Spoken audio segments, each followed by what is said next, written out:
చందు. అమ్మా అమ్మా అన్నయ్య, అమ్మ చూడనయ్య. అమ్మా ఎలా ఉన్నావమ్మా? నిన్ను చూడాలనిపించి వచ్చేసాన్రా. నాకు కూడా నిన్ను చూడాలనిపించిందమ్మా, కానీ రాలేకపోయాను. రా కూర్చో.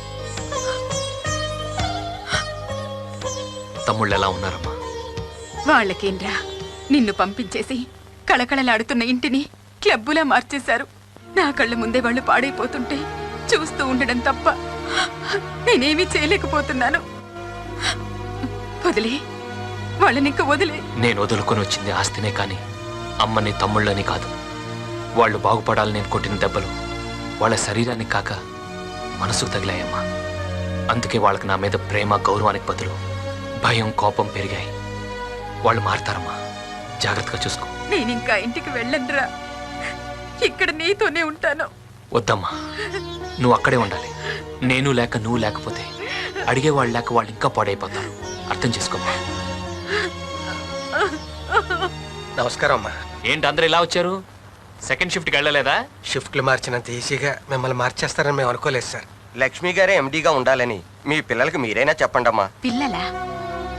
ఆ పిల్లల్ని పెద్దవాళ్ళని చేసి వీడు తప్పు చేశాడు. ఇప్పుడు వాళ్ళు పెద్దవాళ్ళైపోయారు.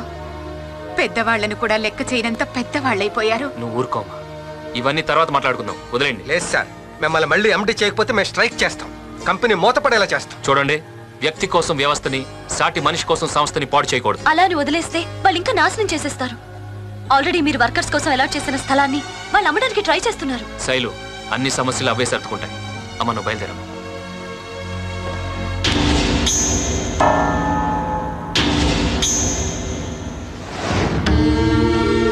నేను బతకనని డాక్టర్లు అంటున్నారు, కానీ తండ్రి ఎప్పుడు పెద్ద కొడుకు రూపంలో బతికే ఉంటాడని వాళ్ళకి తెలియదురా. నాన్న, నేను పోయినా ఈ కుటుంబాన్ని, కంపెనీ గౌరవాన్ని నువ్వే కాపాడాలి. తమ్ముళ్ళని చెల్లెళ్ళని ప్రయోజకులు చేయాలి.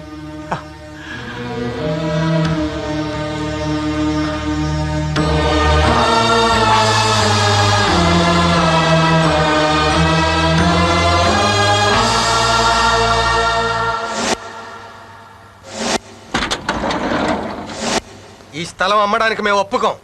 లక్ష్మీనారాయణ గారు మా ఇళ్ల కోసం కేటాయించిన ఈ స్థలాలు అమ్మితే ఫ్యాక్టరీ లాకౌట్ అవుతుంది. ఏంట్రా లాకౌట్ అయ్యేది? స్థలం స్థలం అన్నావంటే గుండె తీసి గుడుంబాలో కల్పిస్తానరా.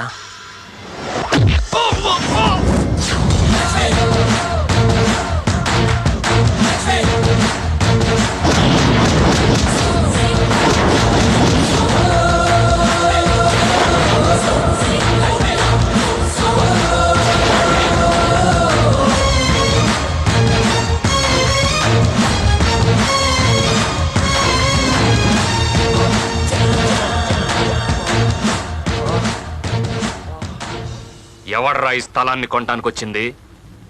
మై తోక్యా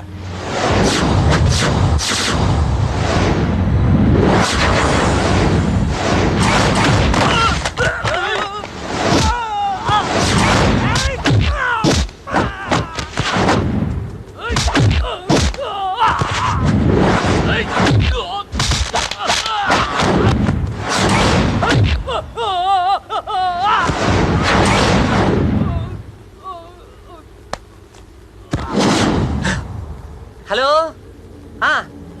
లేదు వచ్చేస్తానండి. ఇంటికా? అబ్బాబే, ఇంటికి వెళ్తే లేట్ అవుతుంది.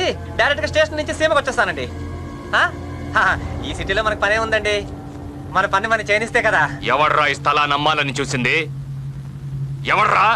మేమే. ఇచ్చిన మాట చేసిన దానం వెనక్కి తీసుకోవటం తప్పు. తప్పు చేస్తే తమ్ముళ్ళను కూడా చూడు.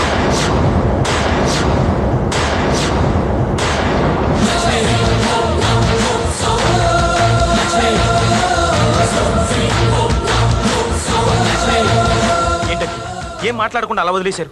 100 కోట్లు విలువ చేసే స్థలం ఒక్క క్షణంలో చేయి జారిపోయింది. నువ్వు పోయిన 100 కోట్ల గురించి ఆలోచిస్తున్నావు, నేను ఉన్న 1000 కోట్ల ఫ్యాక్టరీ గురించి ఆలోచిస్తున్నాను.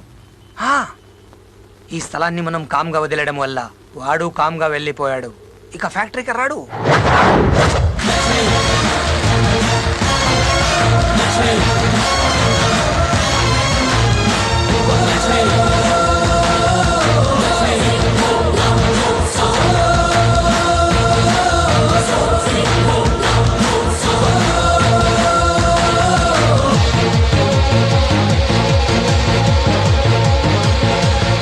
ఏంటి ఇక్కడికి వచ్చావు? పని కోసం. నేను చేయాల్సిన పని ఇక్కడ చాలా ఉంది, అందుకే వచ్చాను. నీకు మాకు ఏ సంబంధం లేదని బయటికి తోసేశాంగా. తోసేయటానికి తీసేయటానికి ఇది అన్న పోస్ట్ కాదు తమ్ముడు, వర్కర్ పోస్ట్. లేబర్ బైలా ప్రకారం 15 సంవత్సరాలుగా ఓ కంపెనీలో పనిచేస్తున్న కార్మికుడిని తీసేసే అధికారం ఏ యాజమాన్యానికి లేదు. తప్పు చేస్తే తప్ప, ఆ తప్పు నేనేమీ చేయలేదు. ఓ, అయితే తప్పు చేసే వరకు ఇక్కడే ఉంటావన్నమాట. తప్పు చేయటానికి నేను నీలాగా తప్పుడు మనిషిని కాదు. తప్పు చేస్తే తల ఇస్తా, తల తీస్తా. ఇంతకు ముందు చేసిన ఎండి పోస్ట్ పోయింది, మరి ఇప్పుడు ఏం పని చేస్తావు? ఏ పనైనా చేస్తా. ప్యూన్ ఉద్యోగం ఉంది, చేస్తావా? కాఫీలు మోయాలి, మోస్తావా? డీల్ తీసుకురావాలి, తెస్తావా? భోజనాలు వడ్డించాలి, వడ్డిస్తావా? ఏదైనా చేస్తాను.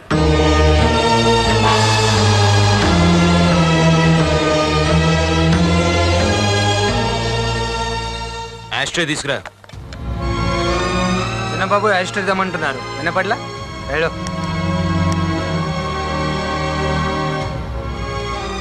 కాల్చరా. వద్దులేరా, అన్నయ్య ఉన్నాడు. కాల్చరా. అన్నయ్య అంటే అన్నయ్య.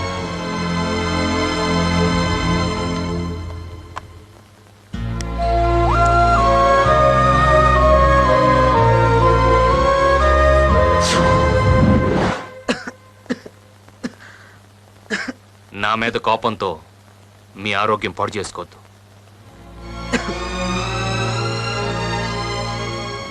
ఏం సరిది? మీరు ప్యూన్గా మీరు తలుచుకుంటే పాడైపోయిన కంపెనీని కూడా లీజ్కి తీసుకుని నెంబర్ 1 కంపెనీగా మార్చగలరు. పాడైపోయిన కంపెనీని బాగు చేయటం కంటే పాడైపోతున్న నా తమ్ముళ్ళు బాగు చేయటమే నాకు ముఖ్యం. ఇంతకాలం తిరిగితే తిడతాడేమని భయం, తాగితే తంతాడేమని భయం. చచ్చేవాళ్ళం. జైలు నుంచి బయటపడ్డట్టుంది అంకుల్. ఇంటి నుంచి పంపించేసినట్టే ఫ్యాక్టరీ నుంచి కూడా పంపించండి అంకల్. పంపించేస్తా. నాన్న కాముగా ఉన్నాడని ధర్మరాజు అనుకోకు, కోపం వస్తే యమధర్మరాజు వేసేస్తాడు. ఏడిసాడు. స్వాతి, ఒకసారి మన ఆఫీస్కి వెళ్తే వాడు ఏమన్నాడు? అపాయింట్మెంట్ తీసుకుని లోపలికి రమ్మన్నాడు కదా. ఇప్పుడు అదే ఆఫీస్లో నేను బెల్ కొడితే వాడు కాఫీలు టీలు తీసుకుని లోపలికి రావాలి. ఎవడో మా నాన్న కాదు, ఇలా అనాథ అన్న.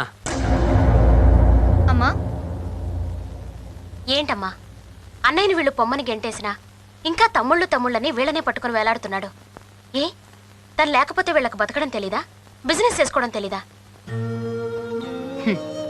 మీకన్నీ తెలిసే.